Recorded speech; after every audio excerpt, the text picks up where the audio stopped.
Hello, welcome back to my YouTube channel. Let's talk mental health. I'm Peter's Precious Ochua. So I'm going to be talking about anxiety today, and we're going to give you a definition of anxiety.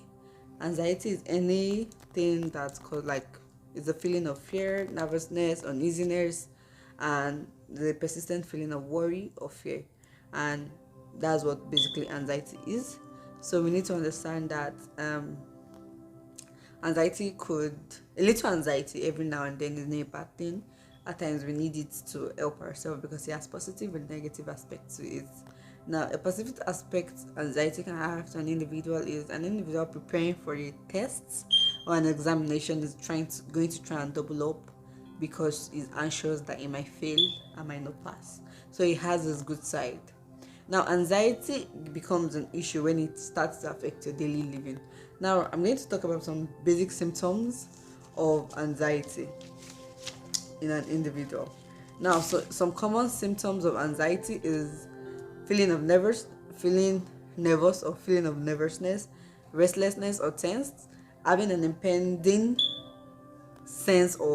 having a sense of impending danger, panic or doom, having increased heart rates, breathing rapidly, which we usually call hyperventilation, sweating, trembling, feeling weak or tired, having trouble concentrating on about anything other than the worry or the fear you're having, then it's an issue.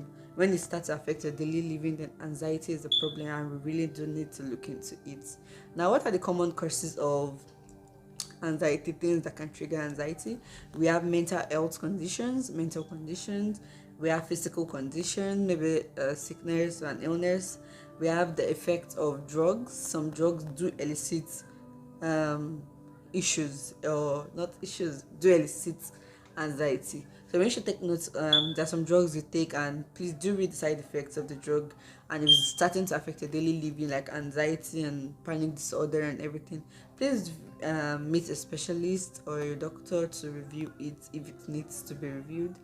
Then stressful life events. Some people, when they're trying to get married, having a baby, going for a celebration, a family reunion, or a school reunion, it could actually bring panic disorder because of events that might have happened that was not really palatable to them, or maybe death of a loved one, bereavement, illness, like chronic illnesses could actually cause anxiety.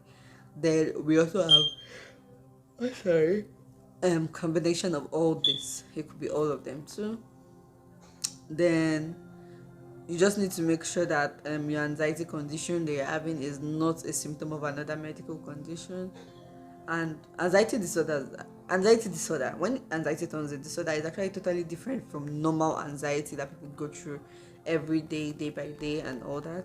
So I'm going to be talking about treatment, how you can treat it as an individual before seeking professional help. You need to know how to give yourself kind of like first aid in that sense. And the first thing you need to do is engage yourself in physical activities. You need to try and engage yourself in physical activities to remove your mind away from the panic, the anxiety, and everything.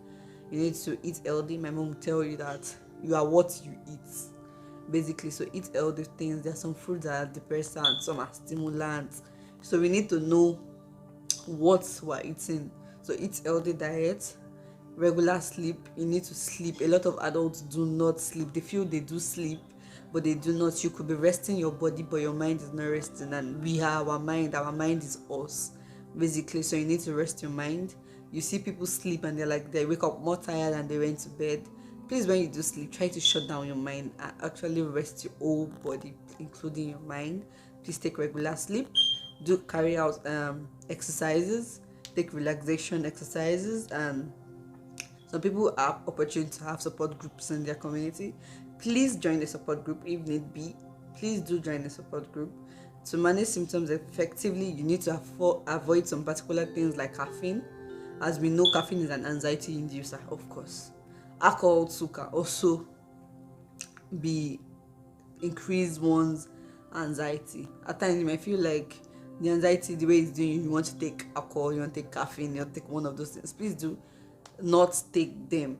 because they do not help. Some people have to write it down. If you know writing it down will help you, please do write it down. Letting it out, anything that quite bothers you or trying to trigger an anxiety, if you can write it out, do write it out, please. Talk to someone who gets it, not someone that carries your matter up and down, that carry your gist around.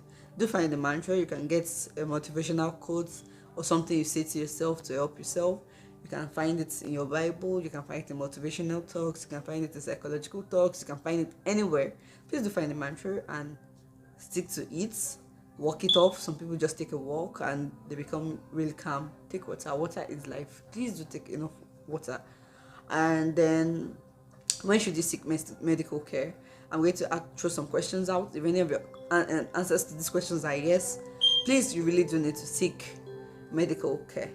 Like, if anxiety affecting how you walk, when you walk, how you carry out your job tasks and everything, please do seek medical care.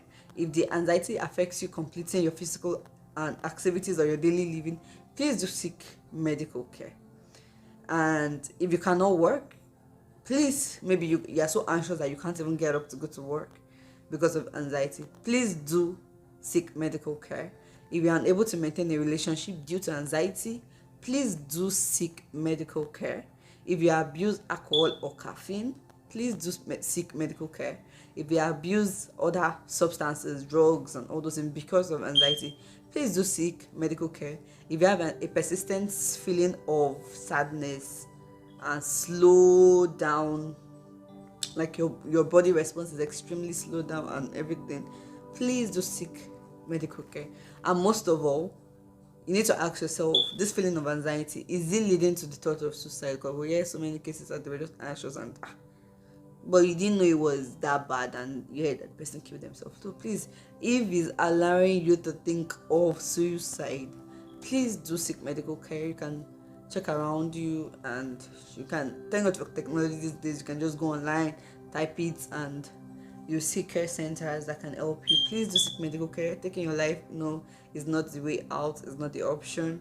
Because if you do decide to take your life out, there's some people with the same thing. God has given this responsibility to you, so you could use your story to help others out there. So please do seek medical care, and God will help us all. And let's talk mental health. We really do need to talk mental health.